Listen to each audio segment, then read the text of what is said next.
The primary purpose of Innovative AAC Solutions, the podcast, is to educate and inform. The views expressed during all episodes are solely those of the individuals involved and do not constitute educational or medical advice. They are not necessarily the views of Special School District of St. Louis County.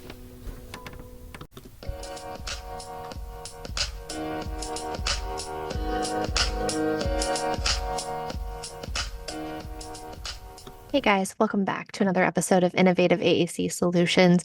We have another amazing interviewee, and I'm really excited to say another AAC user on the podcast. Jordyn Zimmerman and I sat down and had a really rich discussion about her experiences with literacy, with AAC, how it's progressed, what it's like now, and the considerations that we all need to be thinking about as communication partners.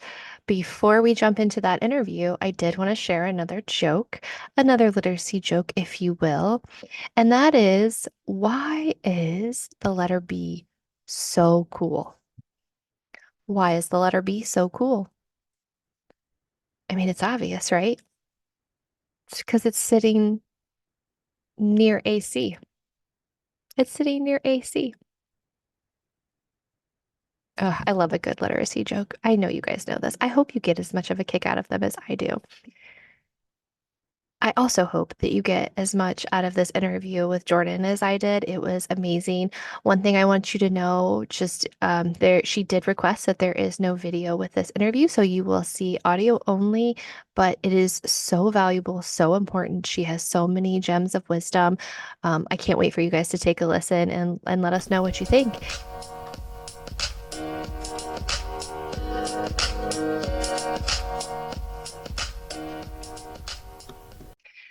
Hey guys, welcome back to Innovative AAC Solutions. I'm your host, Laura Hayes, and I am so excited for our guest today. You may already know her, Jordyn Zimmerman. She is a passionate educator and disability advocate. She was diagnosed with autism, but did not receive access to AAC until the age of 18. So the arduous journey that she had fuels her beliefs around leveraging tool and supporting drive for change. She is a worldwide speaker at this point that has been featured in the documentary This Is Not About Me in 2021. And knowing that technology enabled effective communication, she has presented in a series of presentations and keynotes around the world. So I just want to welcome to our podcast the amazing, the wonderful Jordyn Zimmerman. Hi, Jordyn.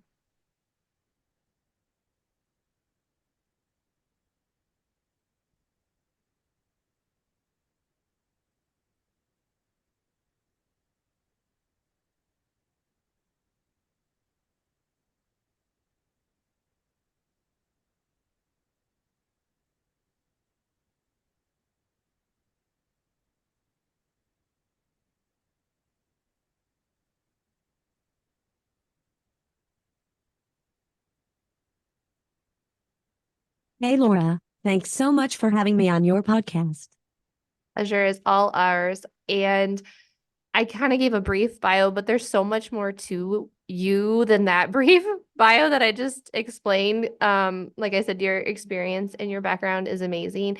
So if you wouldn't mind, and we're doing a series this season on literacy and AAC. So if you wouldn't mind sharing a little bit more about your experience with AAC and technology, and thinking through too if you have any experience or thoughts on your background with literacy when it comes to AAC.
Sure, you captured my background pretty perfectly. But to add a brief bit, I communicate by typing on iPad, using a keyboard which I access letter by letter and through predictive text. I did not have access to effective communication until the age of 18 years old. Once I was able to effectively communicate, I was fully included in school, and of course, communication should never be a prerequisite to being with others or learning, but that's when I had some very explicit instruction. And I eventually went on to college at Ohio University, where I earned my bachelor's degree, and then my master's degree at Boston College, while also teaching learners within Boston public schools, focusing a lot on literacy and communication. I love it. And I know someone is going to ask this if I don't ask you. What AAC software do you use or softwares do you use? You mentioned spelling to type. So what make sure I ask that before I someone asks me, what is she using?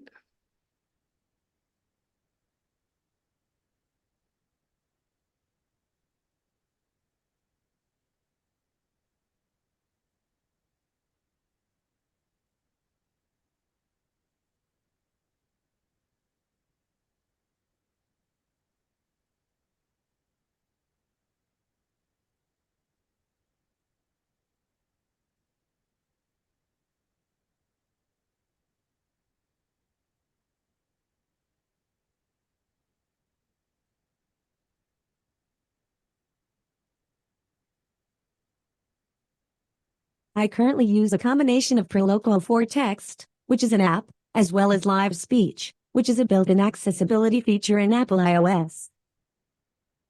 I love it. I think it's so important that we consider that now that we're in the world of, I mean, we could probably have our own podcast episode about just the world of AI and how everything that's coming down the pipeline of thinking through both voice and software enhancements. It's a question I'm sure you get asked about, and I get asked about almost daily now.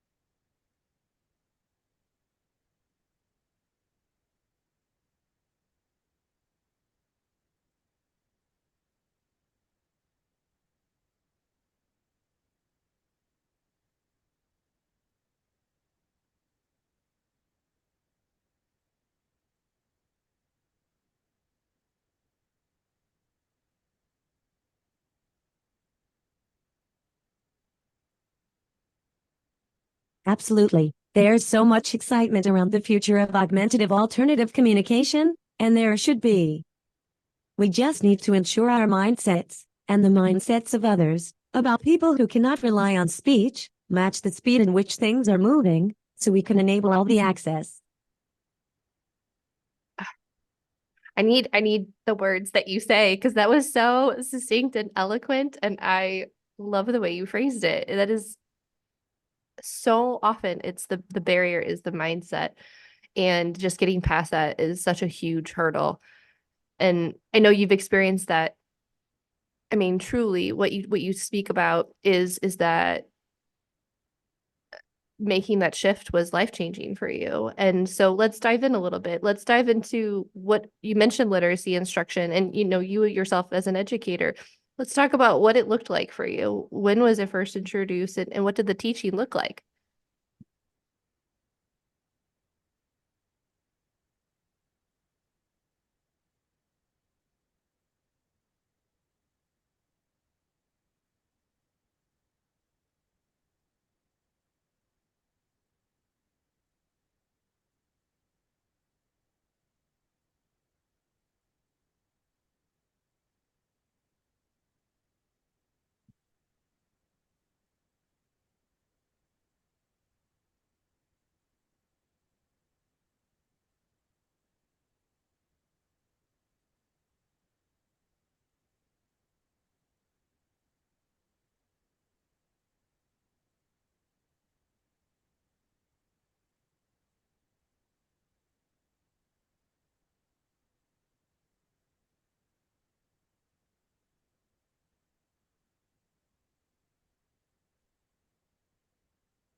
Thanks for this question. It's one I get often.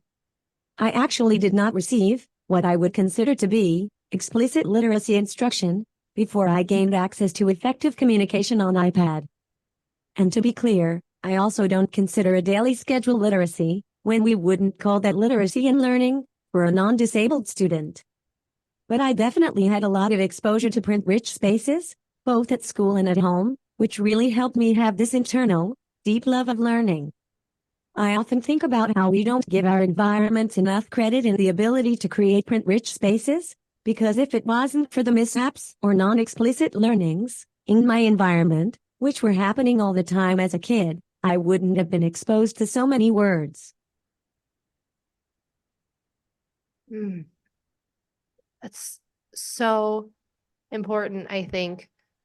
And I love that you talked about an internal dialogue and just thinking through that internally. But so much of it sounds like it was self-generated on your part. So I am curious if there a key defining moment that you can recall when it came to literacy, or someone in your environment that made that shift, made that difference for you?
I actually don't recall a defining moment around literacy per se.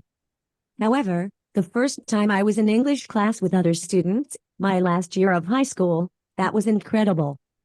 I didn't understand the text as it was my first time being exposed. An iPad was still fairly new, so it needed to be adapted, but I was involved in conversations about stories. I was writing my own stories, and I was chatting about texts, also important. Yeah, absolutely. One of the things I would love your perspective on is the idea of, we talk about explicit and implicit teaching, and so much of the curriculum now, I feel like, as you mentioned, it's around enriching text and thinking through comprehension questions, curriculums like Unique, curriculums like News to You that are symbol supported. And one of the things I feel like our charge is right now is thinking also about the explicit teaching of phonics, phonemic awareness, having access to alternative keyboards within AAC systems. In some systems, it still kind of feels left behind. We don't even have phonics keyboards on all of our systems yet. And so thinking about access to an alternative pencil and those writing supports are not always within our special education programming.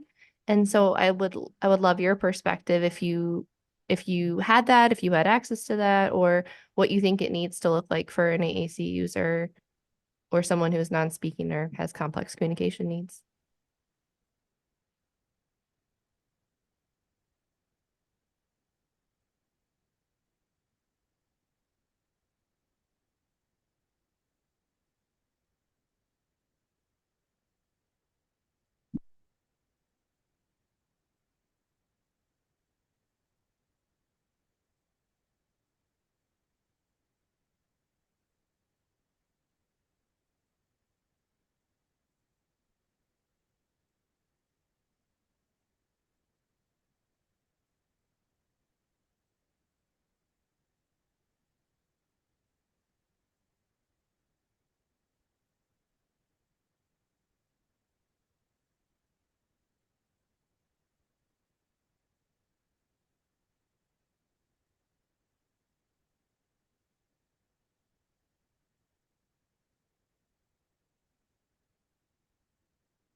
Yeah, and I'm just going to go back to my last answer for a moment and clarify around that.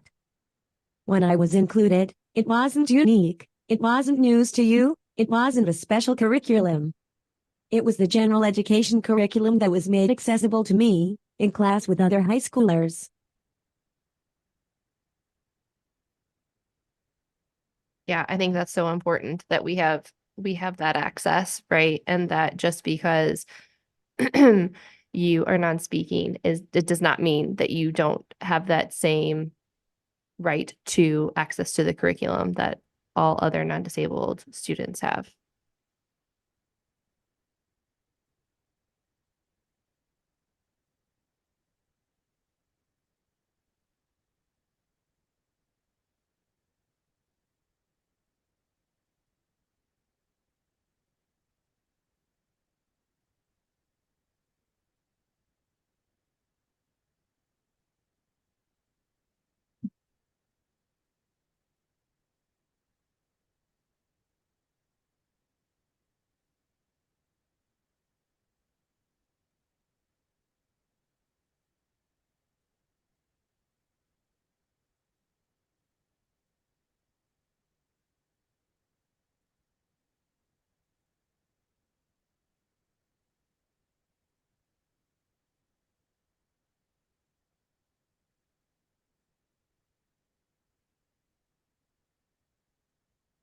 Would you mind repeating your other question?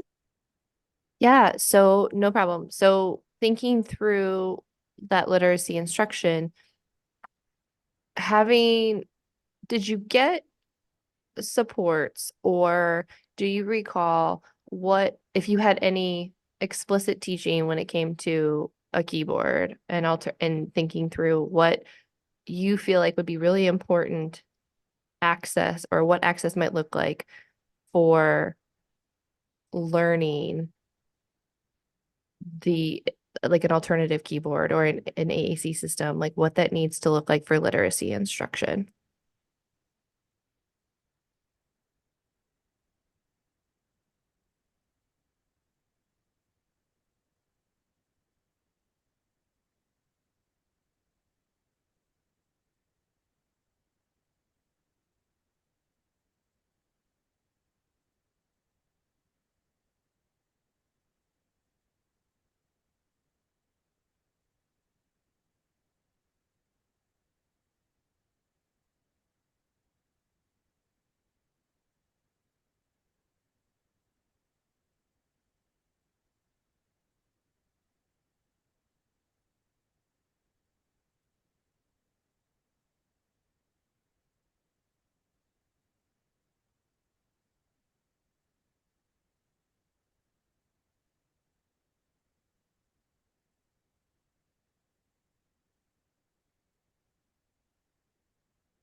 I believe we are overcomplicating things. It needs to be reframed to teaching the alphabet.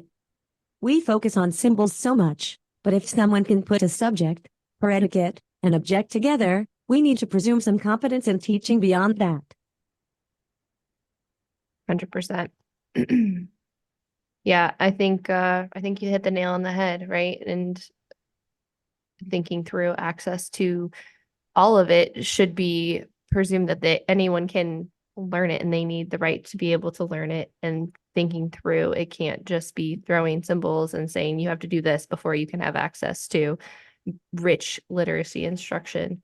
I'm curious if you had any barriers yourself when it came to, or have witnessed barriers when it comes to access to literacy.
Absolutely.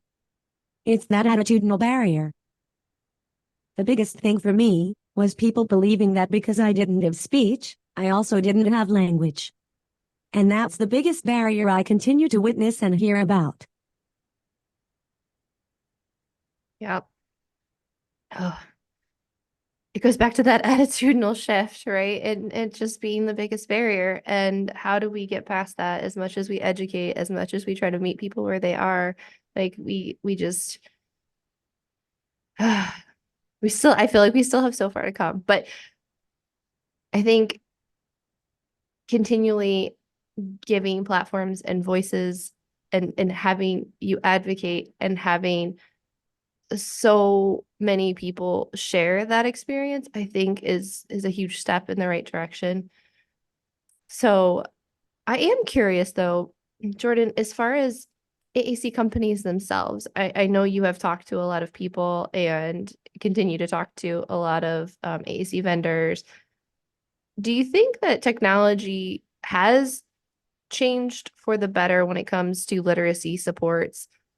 And also, maybe what else do you think our vendors need to think about, or what supports could they enhance within software to make literacy supports better?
There's so much good happening.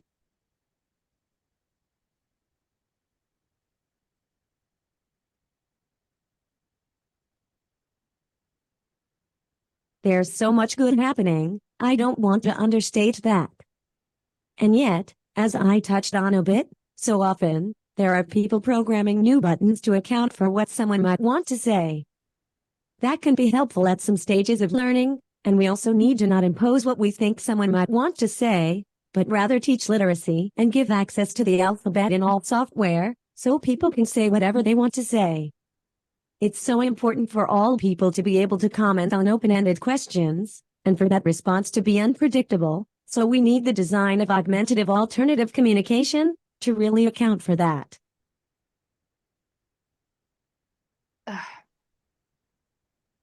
I completely agree. And I just think that you just hit the nail on the head as far as autonomous communication, right? Can we truly be autonomous if we may be adding phrases for efficiency or to help that connection component when it comes to reciprocity of social communication and just making sure we're efficient with that. But to truly be autonomous, you need access to all 26 letters of the alphabet and need to be able to form your own message. So I completely agree.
If we are adding for efficiency, that's predictive text, or maybe in the future, predictive symbols.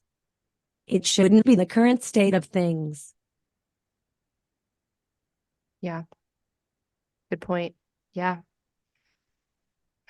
Well, and then so thinking through that too, is there any thoughts that you have on how we as communication partners can be doing a better job of literacy instruction or just being better communication partners in general for AAC users?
Okay, I know presuming competence seems so basic, but time and time again, I hear stories about people just simply not believing that we have language, or not believing that kids can learn literacy.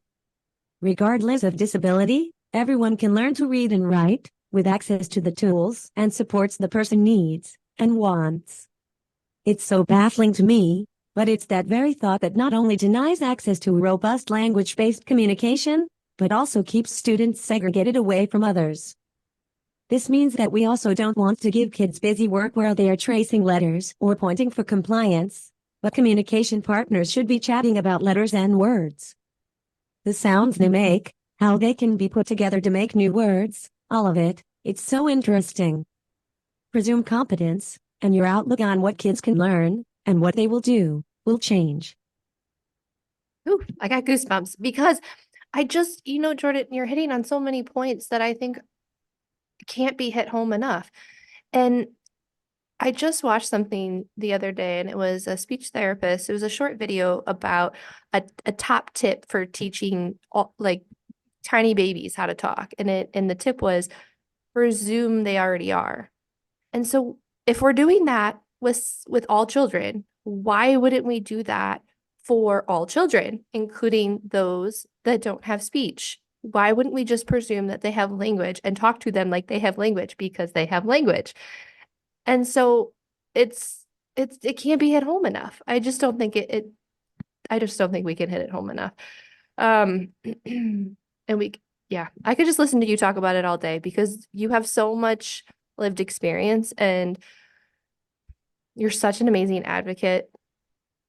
I wanna plug you again for a second. If you guys haven't watched the documentary, This Is Not About Me, and Jordyn's featured in it. It's so rich with all of this information and more, and thinking through what that journey can look like. I am curious if you have any new passion projects. Is there something that you're working on now that you can share with the listeners?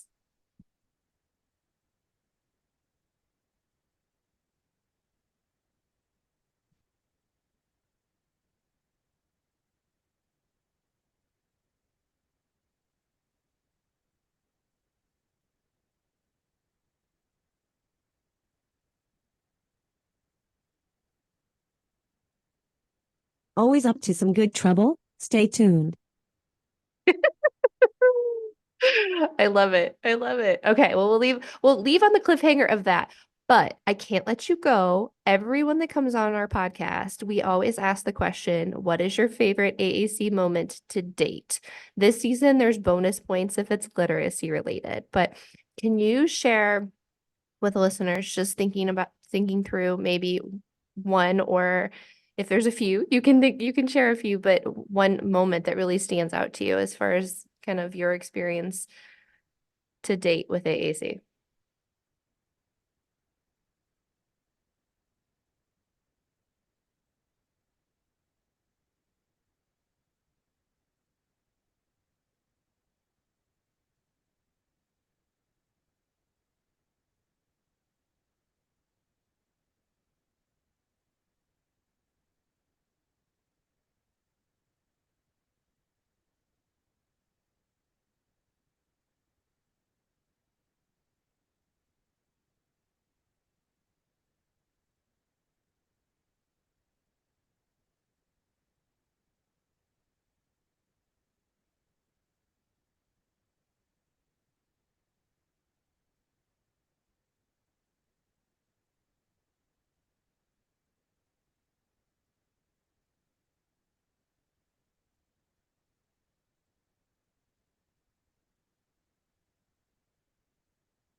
I was recently consulting with a school and working with a student who did not access to effective communication.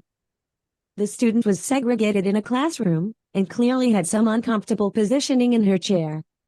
The student could use direct selection, so I set up my extra iPad just to try, and it was amazing and also heartbreaking watching this student share about her discomfort.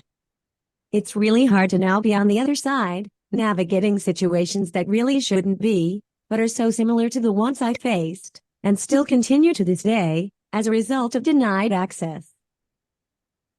I just wanted to thank you for coming on today.